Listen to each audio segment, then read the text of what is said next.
This is the story of the rise and fall of Colombia's biggest narco.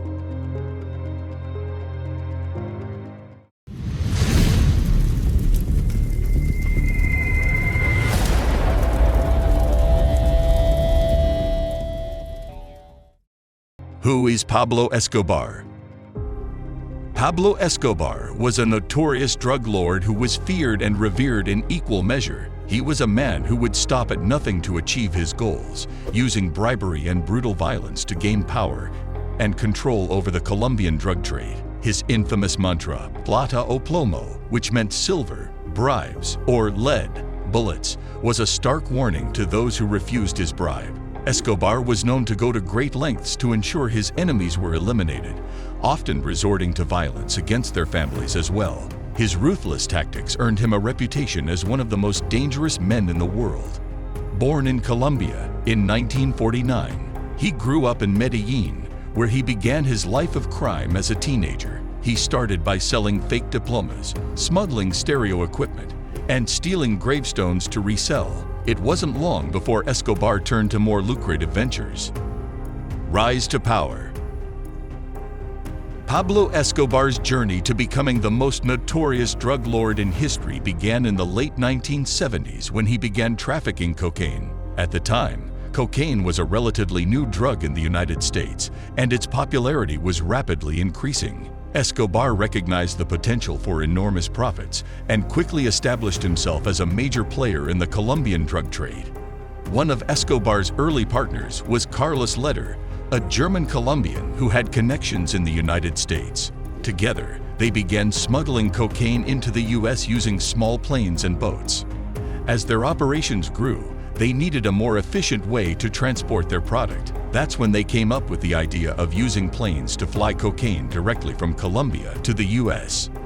To make this possible, they needed to establish a network of airstrips in remote locations that were difficult for law enforcement to monitor. They enlisted the help of local farmers and landowners, paying them generously to allow them to build airstrips on their property. They also hired pilots to fly the planes, many of whom were American and European.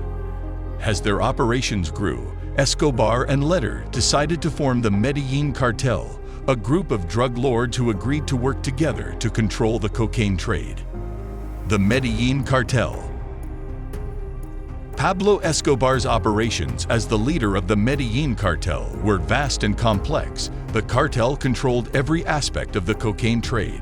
He owned the labs in Colombia where the cocaine was processed, to its transportation and distribution throughout the world. They used sophisticated methods to smuggle the drugs, including hiding cocaine in shipments of legitimate goods, using planes and boats to transport it, and bribing law enforcement and customs officials to turn a blind eye. He even had his own hit squad, known as Los Pepes, that was responsible for carrying out assassinations of anyone who posed a threat to the cartel. These hitmen were often recruited from poor communities and were trained to use extreme violence to achieve their goals. He even orchestrated the bombing of an Avianca commercial flight, killing all 107 people on board in an attempt to assassinate a presidential candidate. By the 1980s, the Medellin Cartel was one of the most powerful criminal organizations in the world, with an estimated 80% of the cocaine smuggled into the United States coming from their operations, making Escobar one of the wealthiest men on the planet. Wealth. According to some reports, Escobar was worth around $30 billion at the height of his power. This allowed him to live a lavish lifestyle, including owning a 7,000-acre estate called Hacienda Narpoles, which reportedly cost $63 million. The estate featured a soccer field, dinosaur statues, artificial lakes, a bullfighting arena, an airstrip, and a tennis court. Perhaps most famously, Hacienda Narpoles had a zoo that housed giraffes, hippos, and camels, among other exotic animals. To hide his wealth and evade detection by law enforcement, Escobar employed a variety of tactics. He laundered his money through legitimate businesses, such as construction firms, car dealerships, and real estate companies. He would invest his profits in these businesses and use them to generate additional income and hide the source of his wealth. Escobar also used offshore bank accounts to hide his money, often in countries with strict bank secrecy laws, such as Switzerland and the Cayman Islands. He would transfer his profits to these accounts using a network of intermediaries and shell companies to further obscure the trail of his illicit funds. But this wasn't enough. There was so much cash, they had to bury large amounts in various locations around Colombia. These hidden caches of cash were guarded by heavily armed soldiers and were often booby-trapped to prevent theft. The War on Drugs. The 1980s and 1990s saw the rise of the war on drugs, a global effort to combat drug trafficking and use. The United States played a significant role in this effort, providing funding and resources to countries such as Colombia to help them fight drug cartels. Pablo Escobar became a primary target of the war on drugs, and the United States offered a $2 million reward for information leading to his capture. As threats of extradition drew, Escobar reportedly said that he would rather have a grave in Colombia than a jail cell in the US.